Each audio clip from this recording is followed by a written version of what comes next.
Okay, we're going to continue with Melody Maker covers. So that last video I posted was 10 minutes, this will be about another 10 minutes. So we're kicking off again from 1973, and this one's May the 12th, with Bowie on the cover with Ange, new dates for Ziggy, and an exclusive interview on page 9, which is this interview here. Not a very original headline, changes I must say. A journey with Aladdin. And what happens is the Melody Maker reporter joins him on the train and interviews him and Angie actually at Charing Cross Station.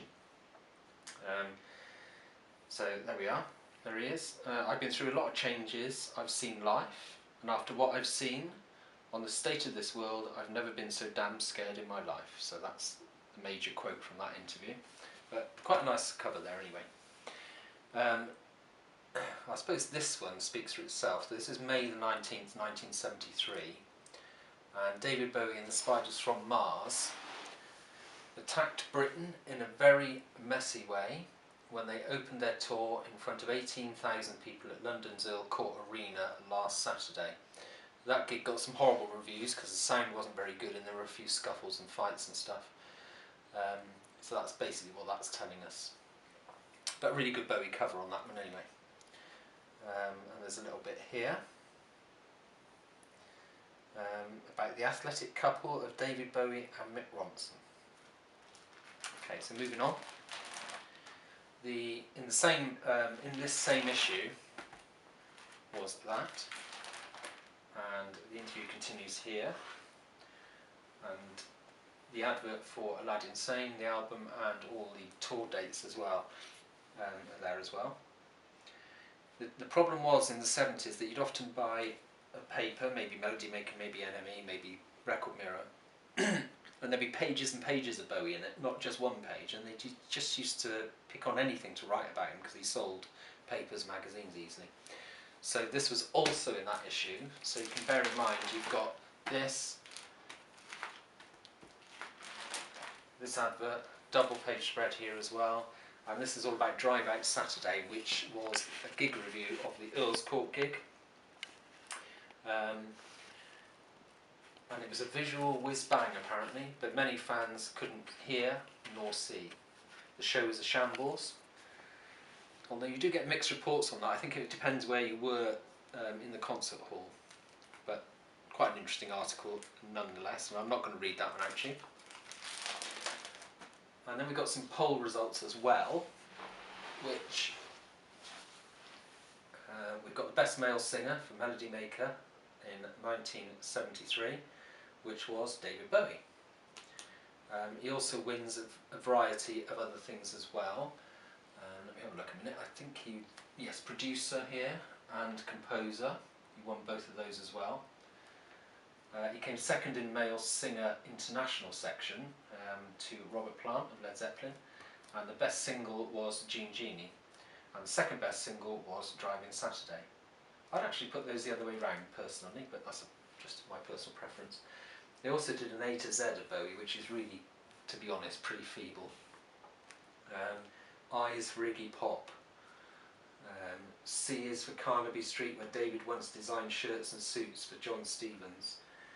L is for Hamas, who David Bowie wanted to help in Tibet when he almost became a monk. So it's all a bit tenuous really, some of that. Moving on to September 73, this was the cover for this. So yes, it's Bowie in the poll results and a very dramatic looking pose from Bowie there. He scored a massive triumph in the Melody Maker 1973 pop poll, and Melody Maker readers have given yes a huge yes as well, voting them the top group throughout the world. It has undoubtedly been the year of Bowie, and David is voted top male singer in the British section, toppling Rod Stewart, last year's winner. So that was that.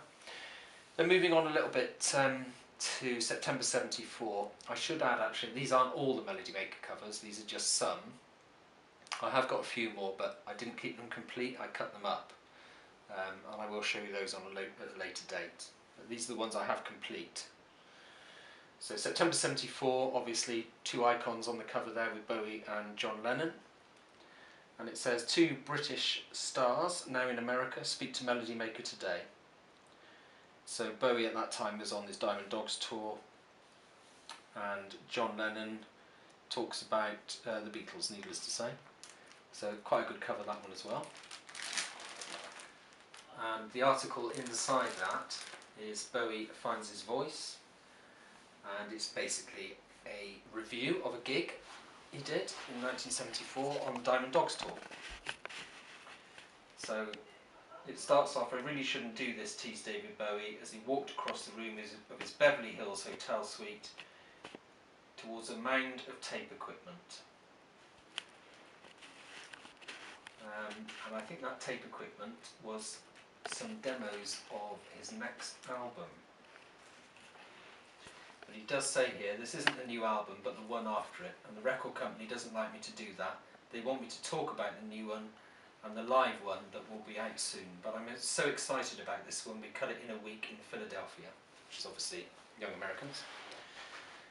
And moving on, probably one of my favourite covers and content I've ever seen in pretty much any Bowie paper or magazine is this Melody Maker from October the 12th, 1974. Bowie on a soul kick. This is him recording Young Americans. Some great pictures there as well. This is the new look Bowie, pictured recording his new album in Philadelphia's Sigma Sound studio by Terry O'Neill. And you'll see and hear more about Terry O'Neill at some point from David Bowie Glamour. And it says here the album includes a version of John and Money Dancing, together with It's Gonna Be Me, Young Americans, Right, and the title track, Somebody Up There Likes Me. So you can tell everything changed, because that wasn't the case at all. And there's a good double page spread. I'll have to turn it around and show you this one of Bowie in Philadelphia. And some nice pictures there of him. Jeff McCormack there, his friend. Ava Cherry.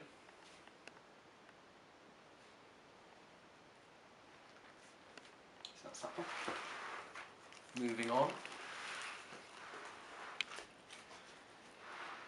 Okay, so this is moving on to 76, February 28th. And Bowie again on the cover there. And this is about Man Who Fell to Earth opening. And Bowie telling us that he is now a businessman. And talking about his new image, his films and his politics. And there he is on stage in LA. What else have we got here? I can't remember. Let me have a look. Oh yeah, this is a quick review of the Spiders from Mars actually. Last year the Spiders from Mars released a frail, broken web of a single. It looked as though Bowie's ex-sidemen would never make it alone, but Don't Want No Limbo finds them weaving away with the drive of a famished tarantula. It's not, on the first hearing, obviously commercial, but too tasty really. Tough tattooed drumming, restrained tight vocals and fine flighty lead guitar lines. But then the hook got to make them really funky, takes it away. So, a bit of a mixed review there for the Spiders from Mars. Okay, David and Goliath, May 76, and this is him returning to Britain later this year to play at Wembley Empire Pool in London. And he did a week of gigs there. I was lucky enough to go to a couple of those, and it just talks about those, and it also talks about his Changes One album, which has been released, and it's got a bit of a track listing there as well. Quite a nice cover there. And Space Oddities are basically fan lookalikes, so people trying to look like David Bowie. Whether they've succeeded or not, I'm not sure. Advert for a lot of his albums as well. That must cost RCA a pretty penny, putting them all in here. Quite a nice advert though. Includes virtually all his albums there. Okay, and we'll call it a day there, and I'll continue on my next video. Okay, thanks.